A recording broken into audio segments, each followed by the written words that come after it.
வணக்கம் நண்பர்களே. இன்னைக்கு நாம் பார்க்கக்கூடியது என்னவென்றால், பக்த வத்சலேஸ்வரர் ஆலயத்தில் உள்ள 16 தூண்கள் கொண்ட கல் மண்டபத்தை தான் தற்போது நாம் பார்த்து கொண்டு இருக்கிறோம்.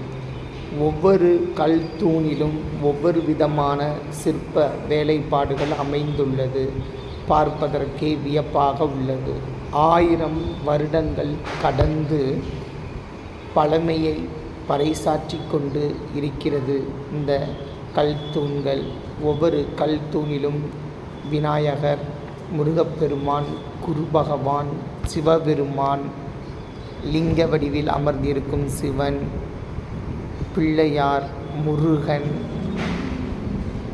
பிரம்மன், விஷ்ணு போன்ற திருமேனிகள் கொண்ட இறைவனின் சிற்பங்கள் அழகாக செதுக்கப்பட்டுள்ளது.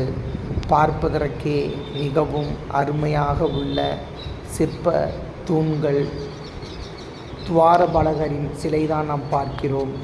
கோவிலுக்கு கொடை கொடுத்த வள்ளல்கள் சிலைகள் செதுக்கப்பட்டுள்ளது. அதையும் நாம் பார்த்து கொண்டு இருக்கிறோம்.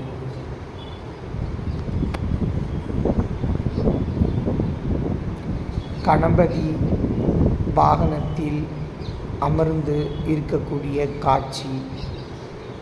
யானை அருகில் நின்றிருக்கும் ஒரு சிலை. துவாரபாலகர்,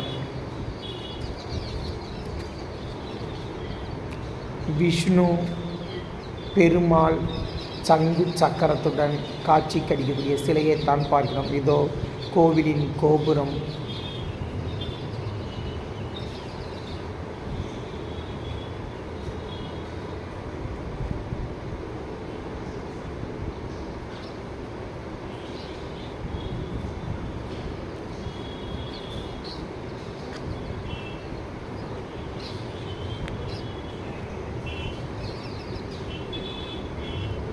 இருதலை கொண்ட தெய்வம் பார்ப்பதற்கே அழகாக உள்ளது.